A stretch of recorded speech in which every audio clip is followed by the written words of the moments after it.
kukukumbuka katika jina la Yesu Kristo.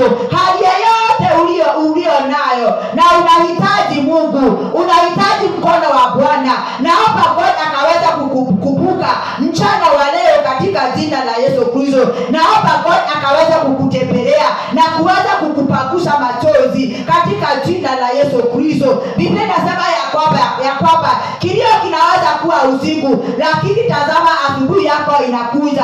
Ndugu yangu na dada yangu, Bwana anakupagusa machozi, maana asubuhi yako inakuja na asubuhi yako itakuwa njema. Bwana Yesu asifiwe. Maana hivyo ndivyo Biblia inasema ya kwamba utakumbukwa. Naomba God akaweza kukukumbuka. Naomba God aweza kukumbuka watoto wako. Hiyo biashara yako unasikia inakupea stress, naomba God akaweza kukukumbuka katika jina la Yesu Kristo. Hiyo ndoa yako inakupea stress, naomba God akaweza kukukumbuka katika jina la Yesu Kristo. Huyo mume wako ama bibi yako anakupea stress, hata kama ni watoto wako, maana hata watoto wa wakati mwingine wanapeanga wazazi stress. Naomba God akaweza kukumbuka watoto wako, akaweza kukumbuka issue